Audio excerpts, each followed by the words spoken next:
So today's topic is our next video in the series of the common mistakes using moving averages.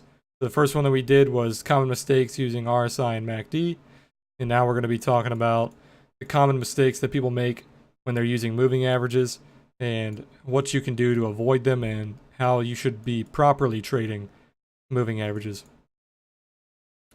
So first off, let's I'll leave these on here. So first off, the first mistake that people do is they use the moving average crossover, right? It's like the most common thing when people use moving averages. They use the crossover. And what they typically do is they'll have, let me grab another shorter moving average. What they typically do is they'll have like two short-term moving averages, or sometimes they can use longer ones, like maybe a 50 and a 100. So I'm going to use two of the most common moving averages, the 10 and the 20. Let me make it so you can see these.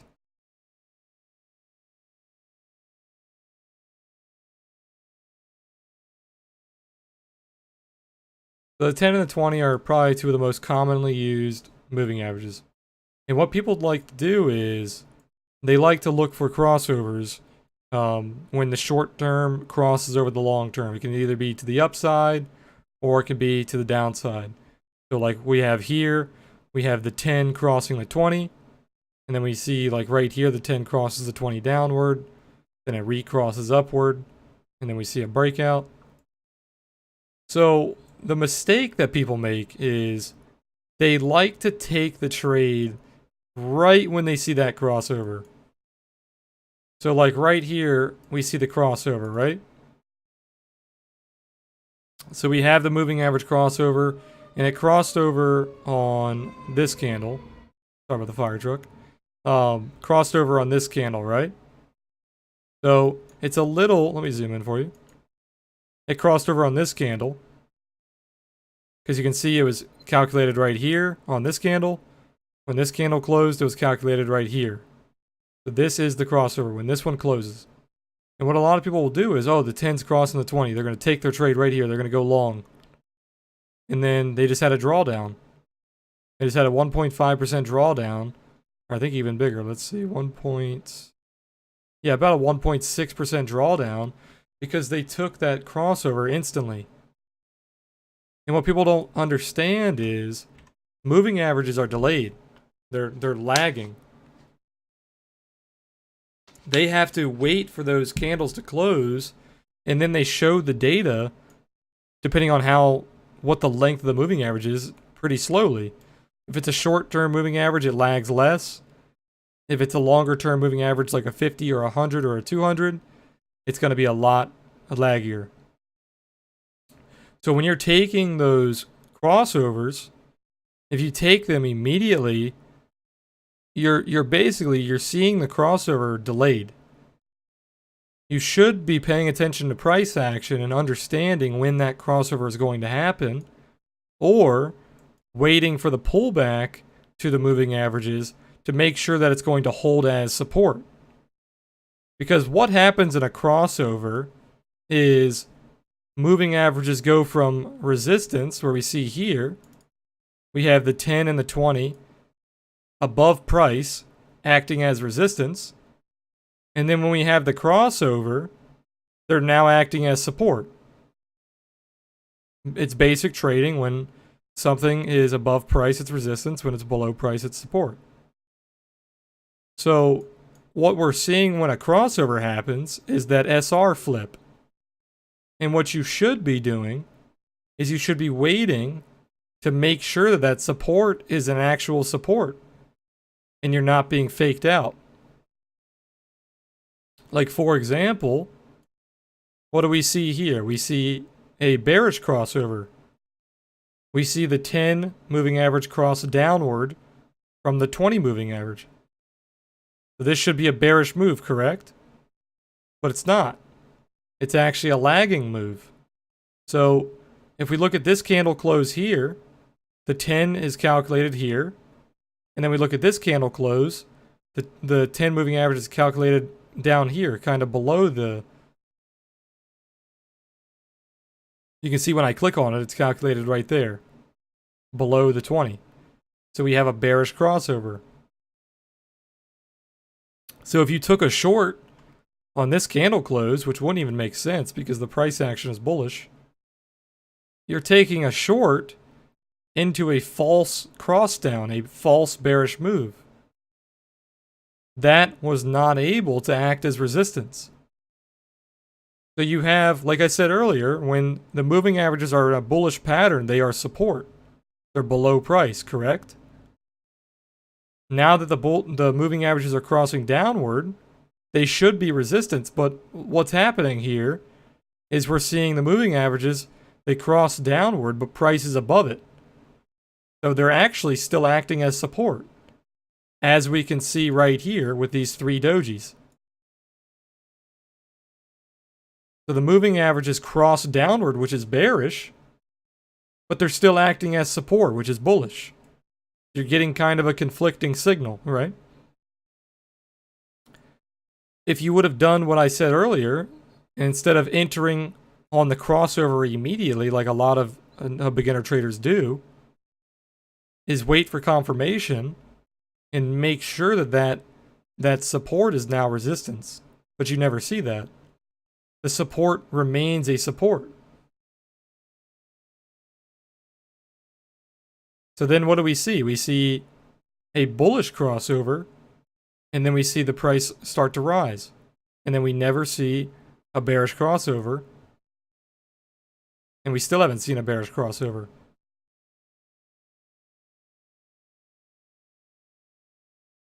So just to reiterate, the first common mistake people make is they trade the crossovers without waiting for confirmation. They trade the crossovers just by looking at the crossover. They don't wait for confirmation from price. They think as soon as that crossover happens, they're just going to take the trade and it's going to work out. And yeah, a lot of the times it will, but also a lot of the times it won't. You have a much better edge, you have a much better strike rate if you wait for confirmation, if you wait for that support to turn into resistance, or that resistance to turn into support.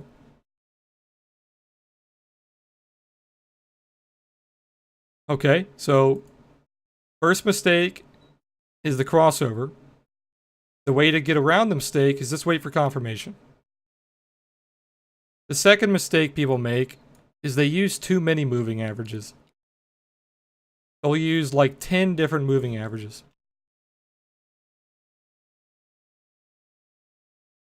And they'll have like, let's say, they'll take a 50 here, and they'll take 100, and they'll have a 72 as well. Let's see. Throwing in a 144.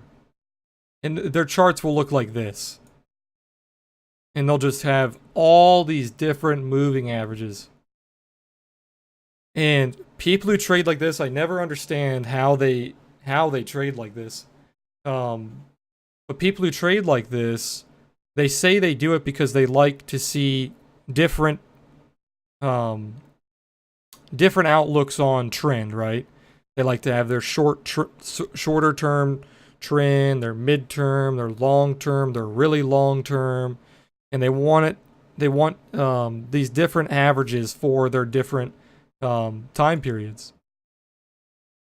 But what people don't understand is this is just too much noise. This is just far too much noise. Like, I can understand if you're using something like the Guppy. I don't know if you guys have seen the Guppy, but here, I'll pull it up. I can understand if you're using something like this. If you're using the Guppy. Because the Guppy is all these different moving averages, but it's kind of nicely flowed into one indicator, if you will. It's kind of one tool. It's not 100 different tools, 10 different tools. It's just one tool. And I can understand using something like that, because this is just one tool to determine trend. But a lot of people, they don't do that. A lot of people they pick a bunch of random numbers and they They like the 10, they like the 20. Maybe they like Fibonacci numbers, so they use like a 13, a 61, weird stuff like that. And I just don't see a point in doing that. It just provides noise to your chart, and it makes the trend actually harder to see than if you just had like 3 moving averages. And what I recommend doing is find a couple that you like. I recommend using like 3, maybe 4 tops. I recommend using 3, 1 short term, 1 midterm, 1 long term. The numbers that I like to use, you guys don't have to use them, obviously, they're personal preference. My favorite moving averages have changed almost every year. But some that I've come to really love using is the 12, the 72, and the 200.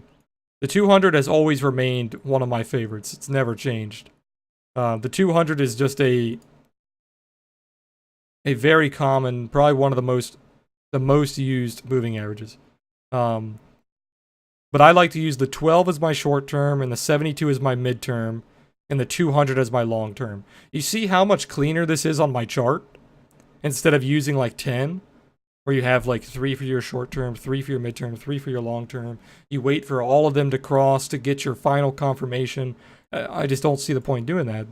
The mistake in doing that is, like I said earlier, it's going to lag. You're waiting for confirmation for too many moving averages that all lag. And the longer the moving average, the more lag it's going to provide you. And the more noise it's going to provide you. If you do something like this, where I see my short term, I see my midterm, and I see my long term, I can easily take a look at the chart and determine my trend.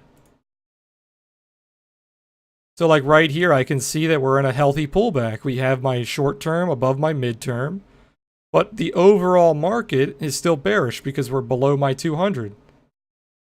My 200 is the long term. So as long as we're below the 200, our overall market is still bearish. So if my moving averages look like this, where I have the 12, the 72, and the 200, we are in a 100% bearish market. And I'm going to look to take short trades instead of long trades. And as you can see, like going farther and farther back on the daily, you can see how you would have used these moving averages to your benefit. The 72 is never broken during this entire accumulation. The 12 is broken repeatedly because the shorter the moving average, the more it's going to be broken to the upside and the more it's going to be broken to the downside. It's going to be a noisier moving average because it's faster. It uses less data. The longer the moving average, the more data it uses, the smoother it's going to be. And the slower it's going to be. But as we look at the market, just looking at these 3 moving averages, I can see that, yeah, maybe we're on a short-term pullback, but midterm, we're still weak. Long-term, we're still very weak. So we're never able to break my midterm here. So we're still bearish.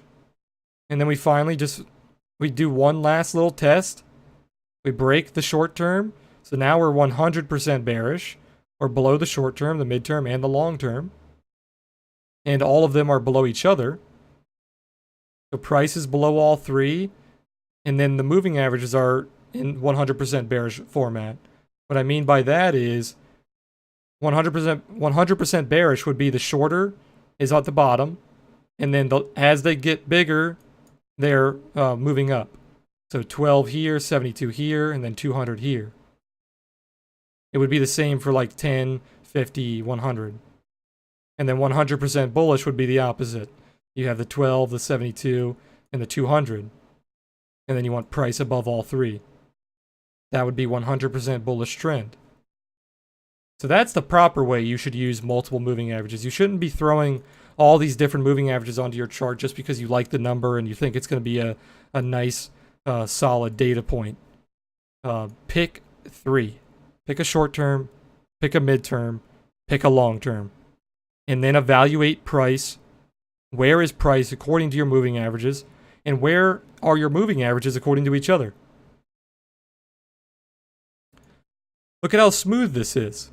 We see a complete failure. You're never able to break the 12. You kind of broke it here a little bit, but you still failed. And then we finally saw a close above the 12. We see a nice green engulfing candle, a close above the 12, and we start to pull back. We start to pull up to the upside. But we're still below the 72 and we're still below the 200. So we are still bearish. Now obviously this is a massive trade. This is a 35% trade.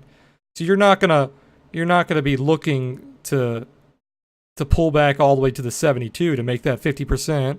And you're not going to be looking to pull back all the way to the 200 to make that 80%. That's not how you should be using moving averages. You just use them as trend detectors. So we have our first pullback here, right? So we get back above the 12. The 12 starts to ascend. So our short-term trend is bullish. Our mid-term trend is bearish. And our long-term trend is bearish. So the overall market sentiment is still bearish. Correct? So, as you can see, we started to try to bottom out here, but look what happened. We consolidated and we failed. Because our midterm and our long term are still bearish. We're not seeing that complete market reversal because our overall sentiment is very bearish. So then we just consolidate some more until we get closer to that midterm. We have a nice little failure here. Our short term turns bearish. And then we kind of just go bearish for a little bit until we finally have that nice engulfing pattern. And now we're starting to test our midterm. So now the overall sentiment is starting to change. Not only are we above the short term, but we're also testing the midterm.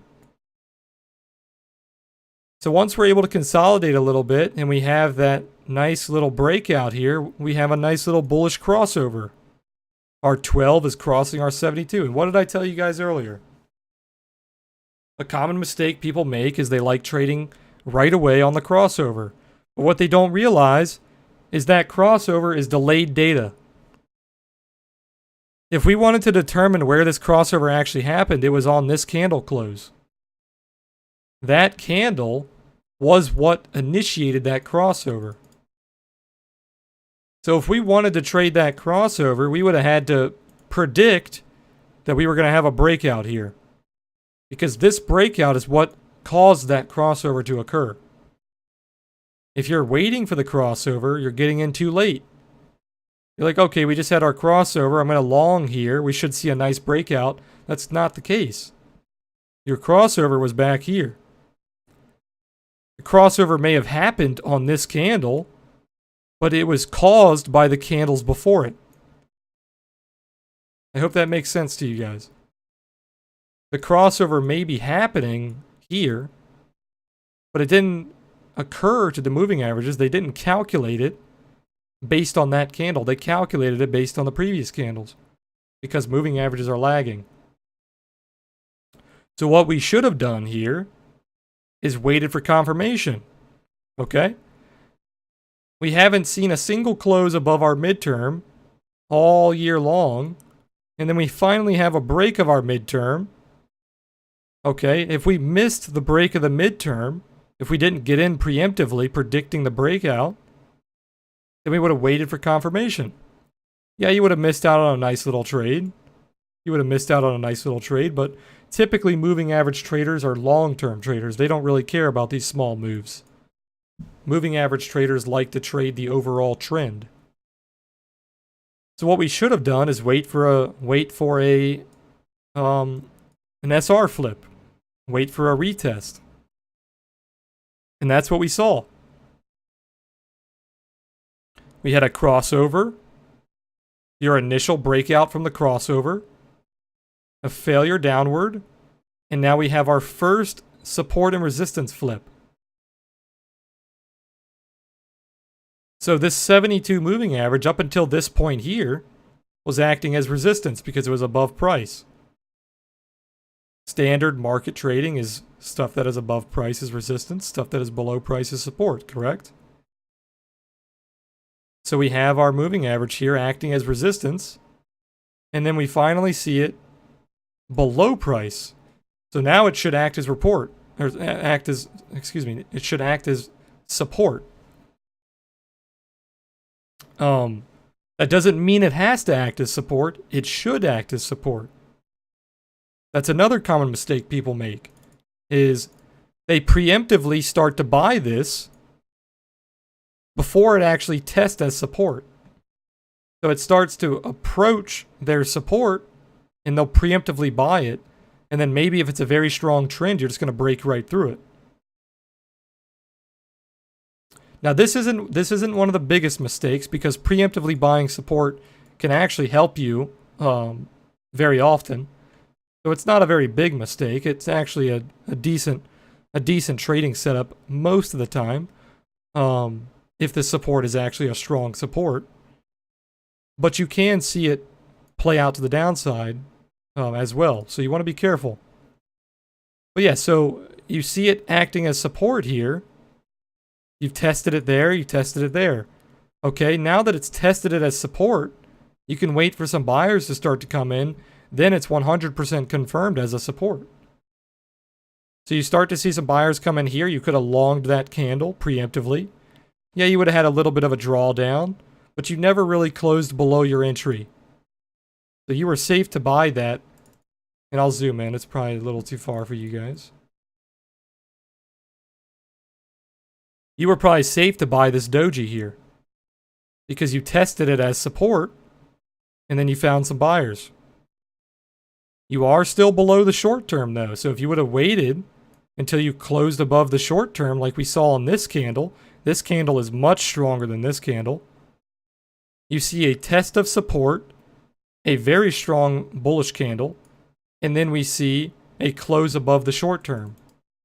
So now not only are we testing the midterm as support, we're closing above the short term. This is a very bullish setup here. It's an engulfing candle off of a support, and you're closing above your short-term moving average.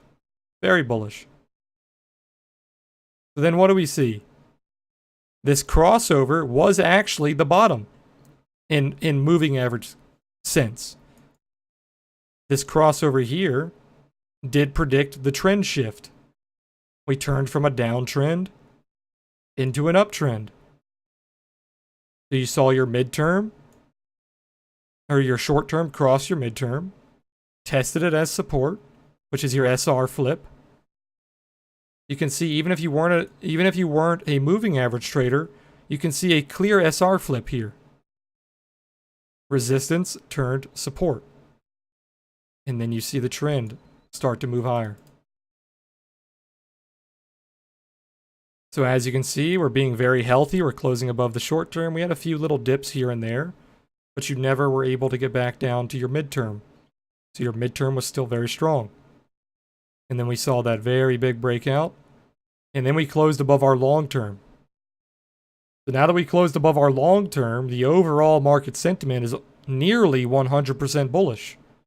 I say nearly because your midterm is not above your long term, and your price is not above all three moving averages.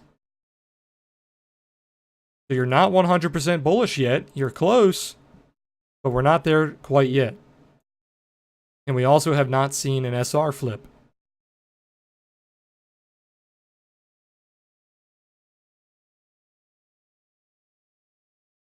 So that is basically the gist of how to properly use moving averages.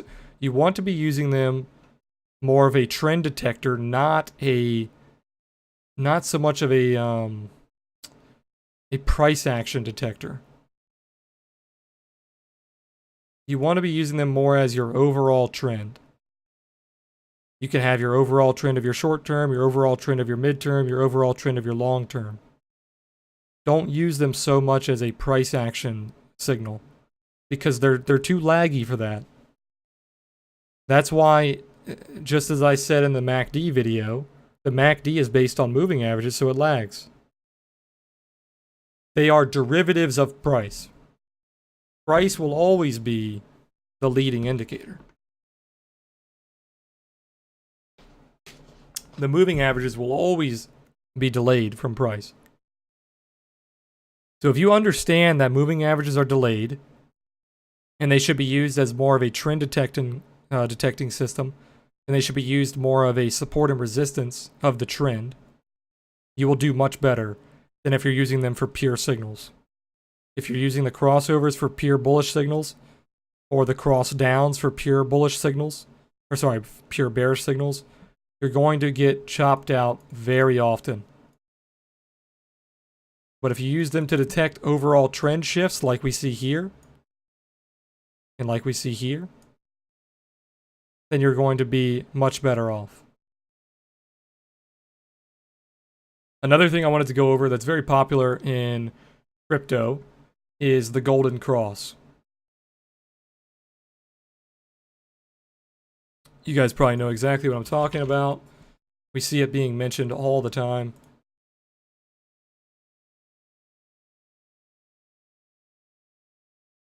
If you guys are unfamiliar, the golden cross is when the 50 crosses the 200. That's it. Everybody makes up all these golden crosses like the 50 and the 100 and the 200.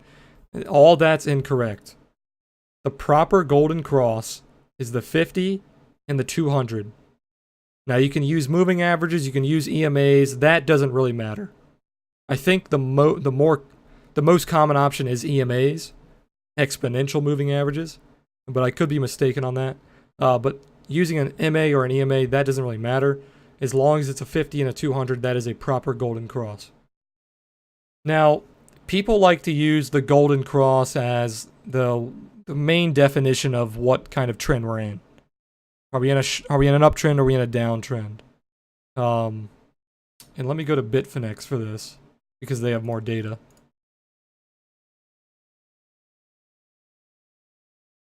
So like what we saw here, we saw the 50 cross the 200. And it was the bottom, it was indicating the trend shift of the 2015 market. We never crossed downward.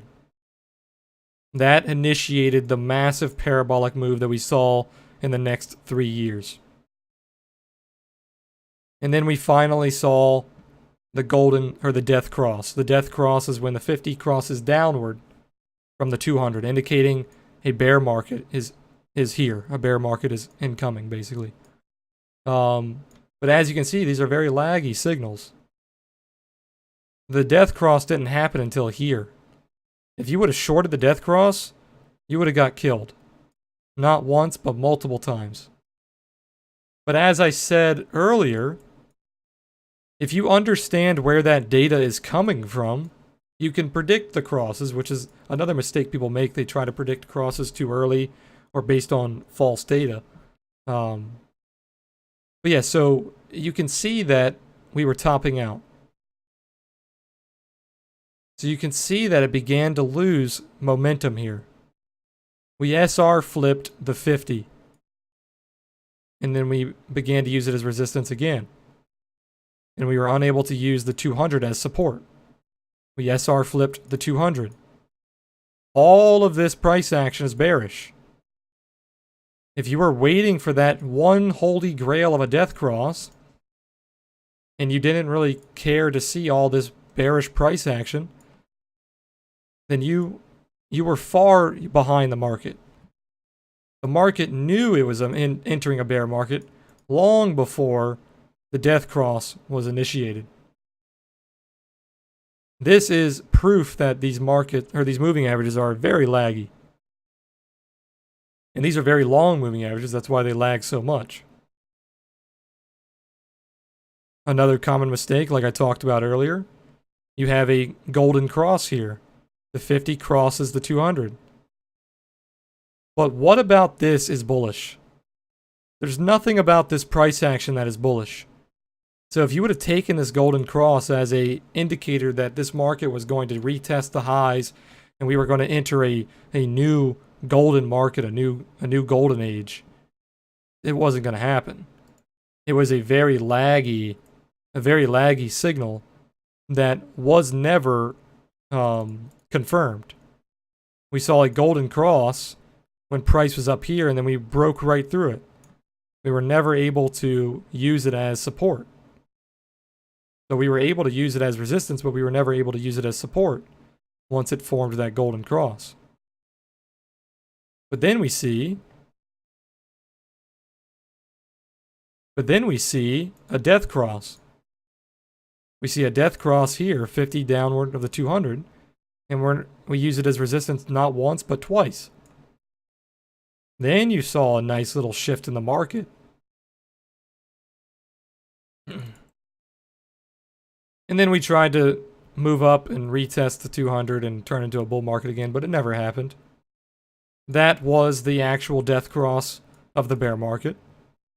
And then we saw the bear market ensue. And now we are finally approaching our newest golden cross. The 50 is at 47.87. The 200 is at 48.07. Now, when this daily closes, this may be the golden cross. I may have picked the perfect day to make this video. When this daily closes, this may just be enough to bring this moving average above the 200. So we may see a golden cross, but it's not going to be confirmed until we either break out to the upside or we retest the golden cross as support.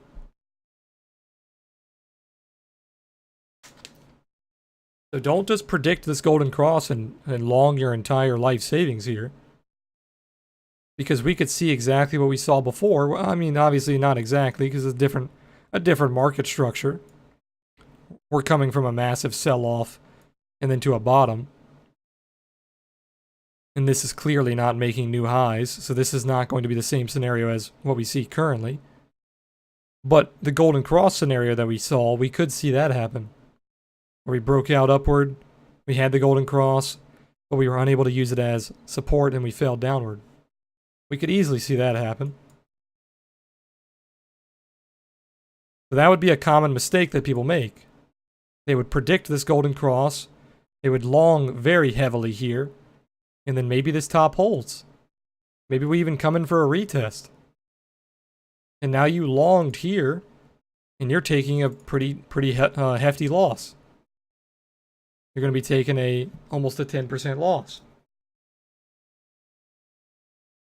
But if you waited to see if that golden cross was confirmed, and then we saw a retest maybe, you would have a very nice entry. Or maybe we see some consolidation, and then we see the golden cross, and then we see a breakout to the upside. That would also be a nice entry. But trying to predict this golden cross and entering here with hopes that this high will be broken very soon, that's going to be a common mistake.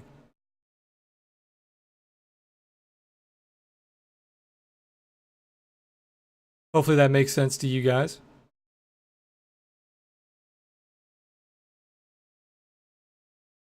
I think that is it for the moving averages. So the main recap, if you're just now showing up,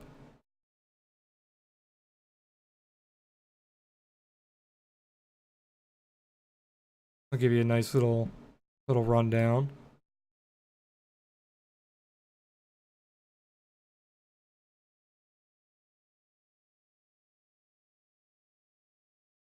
So basically, you don't want to use a massive amount of moving averages. You want to pick one for each time period, each trend that you want to look at. Short-term trend, long-term trend, mid-term trend. Pick like one for each. Have a nice little set of 3 moving averages, maybe 4. Make sure you're not trading the crossovers immediately. Make sure you're waiting for confirmation or waiting for an SR flip. Make sure you are using them as proper support and resistance. So if they're below price, they should be support, so they should be holding price up. If they're above price, they should be acting as resistance. They should be holding price down. Make sure that you understand what your price action, where your price action is according to your moving averages. So if you have like a set of 3 moving averages, make sure that you understand, okay, right now my price action is above all 3 moving averages. We're above the 12, we're above the 72, we're above the 200. But my 72 is not above the 200. So my midterm is not above my long term. Yes, we may be seeing a nice little move up here. We may be seeing a bullish momentum, but our overall trend is not 100% bullish just yet. We have SR flipped the 12. We have not SR flipped the 200. We have not SR flipped the 72 since we found that bottom here.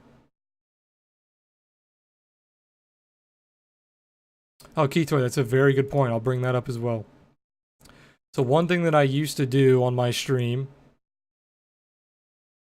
thank you for reminding me. One thing that I used to do on my stream when I would breakout trade, this is for like short-term breakouts. You could probably use it for long-term as well, but I don't typically do it. Is I used a 3 EMA.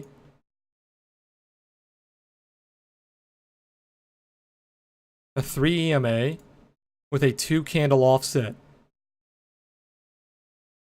And I use this as a trailing stop method. So when I would trade breakouts, like bull flag breakouts or ascending triangle breakouts or breakouts to the upside, basically, I would have the 3 EMA with a 2 candle offset tell me when I should start to take profits. So we can see a perfect example of how this would work here. We see a nice little ascending triangle here. And then we see a breakout. So if I took a long down here, I would turn on my 3 EMA 2 offset, and I would let that tell me when I need to start taking profits. So I would not have taken profits until right here, which obviously ended up being a consolidation bottom when I could have made a lot more, but that's still a very healthy trade. So if I would have entered here, my trailing stop would have been hit here. And that's a pretty healthy trailing stop. I did I took off some profit from the high.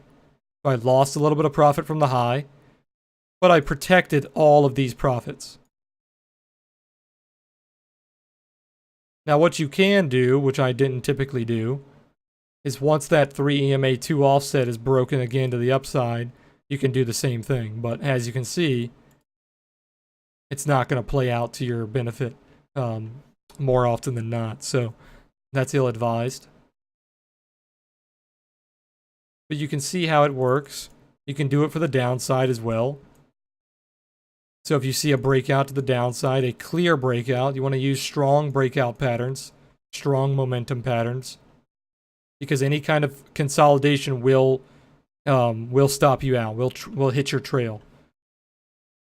So if we took this breakout here, and we're using my trail, you don't close on a touch of the trail. You can, but I don't. That's not what I did on stream. I would wait for a close on the other side of the trail. So let's say you entered here, you see a failure, and then you close. So once again, you gave up some profit from the low, but you guaranteed all of these profits.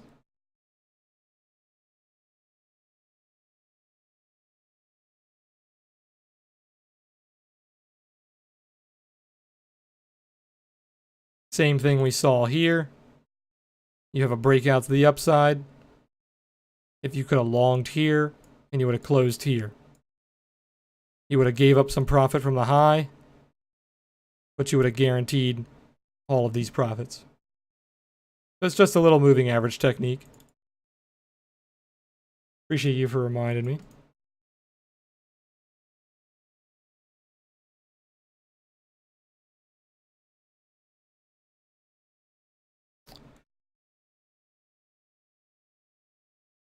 One last thing. I'm going to do this a little shortly. I might make a video in the future for Bollinger Bands, but I'll do this. I'll give you guys a quick little Quick little rundown on Bollinger Bands. So Bollinger Bands are basically like moving averages. You have your set moving average, your basis line, in the middle of the Bollinger Band. That's your midline.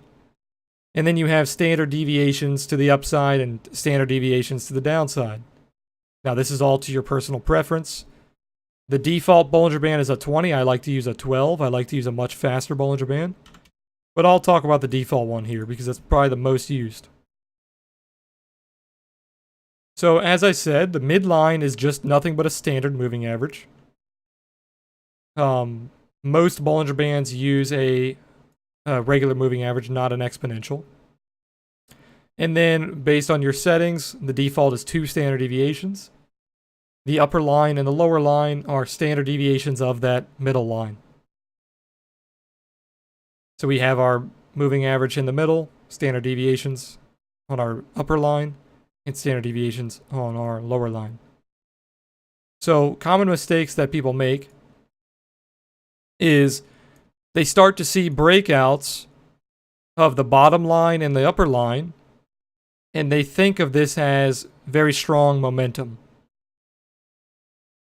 And yeah, there are certain times that it is very strong momentum, but more often than not, if the Bollinger Band is being broken to the upside or the downside, it is typically a extension. It's kind of considered an overbought or oversold type mentality like an RSI would. So when we see these extensions, they're very easy to see in hindsight. When we see these extensions,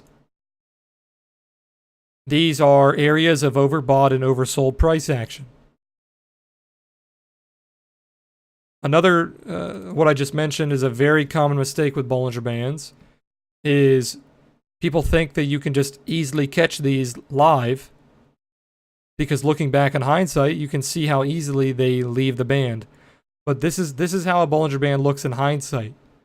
If I were to replay this, it would not look like this.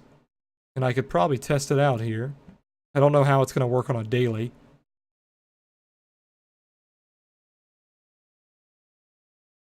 But if we keep an eye on price action here, you can see how the Bollinger Bands begin to form. And when it starts to leave, I don't think it's going to be, the replay function is not going to really help because it's not live, it's just showing the closes. Okay, so when you're watching these live, it's going to look a lot different than when these candles close, is what I'm trying to tell you. The replay function doesn't do it justice because it's showing them closing. What it looks like is when these start to leave the Bollinger Band will be expanding. They'll typically be expanding. If it's leaving the upside, they'll be expanding. If it's leaving the downside, they'll be expanding to the downside. And in your mind, it makes it look like it's going to continue downward, and it makes it look like it's going to continue upward. But then once it closes, it shows you that that was just an extension of the standard deviation. And it becomes a clear failure. Now, one way that you can trade these without the common mistake of taking this trade as a breakout trade to the upside or taking this as a breakout trade to the downside, you can wait for these to close. And if they leave the Bollinger Band and then close, more often than not, they are going to return to the midline. They're not always going to return to the other line. If it crosses the top, it's not very likely that it will return to the bottom. It is very likely that it will return to the middle, but it's not very likely that it will return to the bottom. But for example, here we see an exit of the band, and then we see a doji close inside the band. We could have shorted this with a tight stop loss and targeted the middle line, and we saw a nice little return to the middle line there. Same thing with these. We saw an extension to the upper band, and we see clear closes inside the band, and then we see a return to the middle line. So we could have shorted this upper area and targeted a return to the middle line, and it would have been a nice little trade. this is much easier to trade live than trading the exits live. Trading the exits live are very hard because you have to be like a sniper and you have to predict that it's going to exit the band. You have to understand where that standard deviation band is, and you have to understand where, if it exits, where you need to enter your trade to maintain that exit. Very hard to do. I used to talk about this on stream back in the day. We used to call it Bollinger Band sniping. It's very difficult. If you do get that entry, though, you do have a fantastic entry, but it's very difficult. The much easier way to trade these in hindsight is waiting for the exit and the return. I can't remember the actual statistic, but I think it's like 95% or 90% of all price action happens in between the bands. I think it's 90 or 95. I can't remember the exact number. I'm sure somebody will correct me. But it is a large majority of the price action will happen in between the bands, not on the outside of the bands. So if you take the exits of the bands, more often than not, it will return. Now, looking at the scenarios where it doesn't return, it is because it is an extremely volatile and strong move. So we see an exit here, return to the midline, and then we see a breakout to the upside, but this one does not return. This one sees a very clear, strong volatility move to the upside. But then we finally see the return on this candle. And these returns will be strong. They will be volatile. When things exit the band, when they come back, it will be volatile. Unless it consolidates. So if it exits the band and then consolidates, obviously the volatility is decreasing.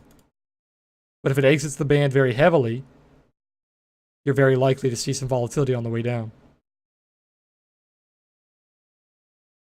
Another thing to understand with Bollinger Bands that people tend to not do properly is it's the same thing that I just went over on the moving averages.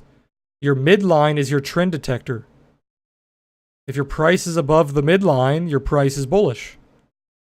If your price is below the midline, your price is bearish.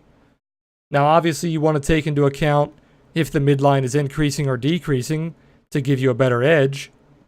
So, for example, here, price is below the midline and the midline is decreasing, so that is a bearish trend.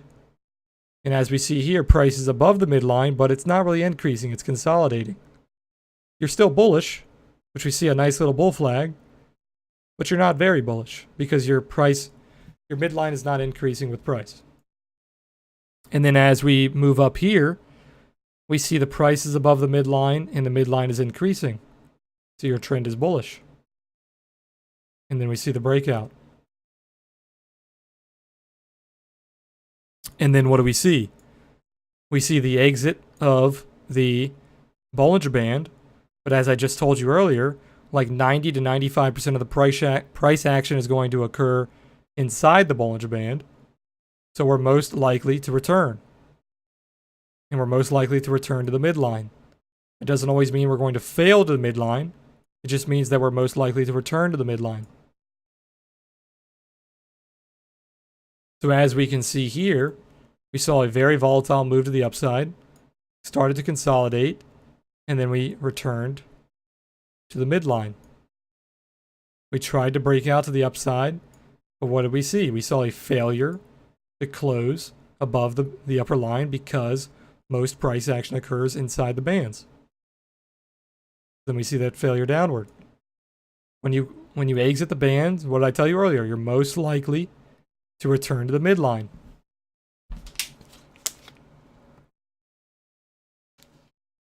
So we exited the band, we closed back on the inside, and we returned to the midline.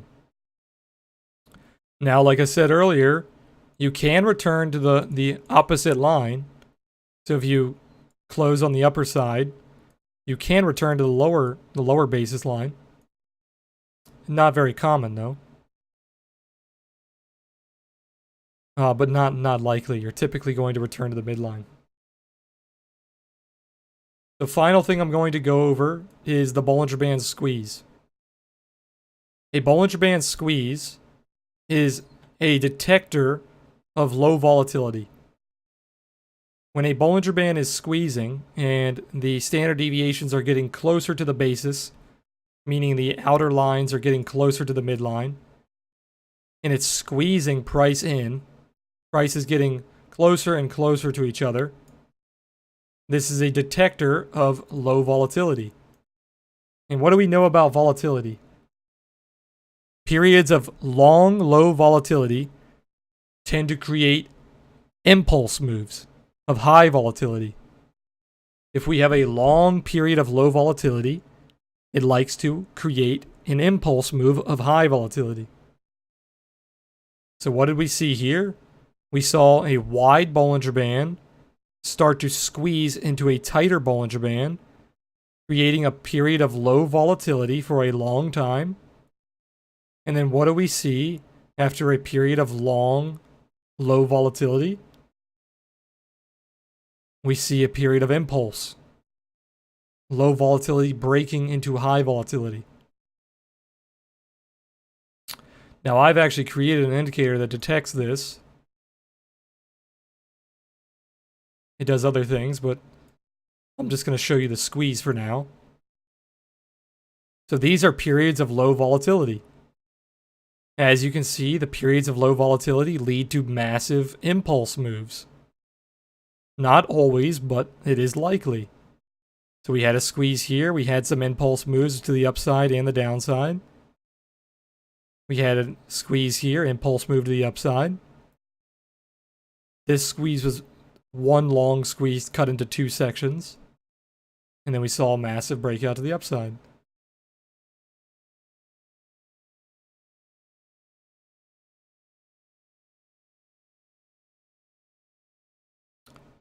So as you can see, moving back, we see periods of low volatility lead to periods of high volatility.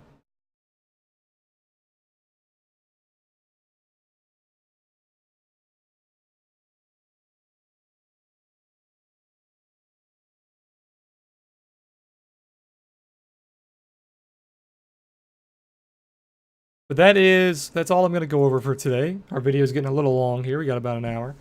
What time is it? 6:08? Okay. But yeah, I appreciate you guys being here.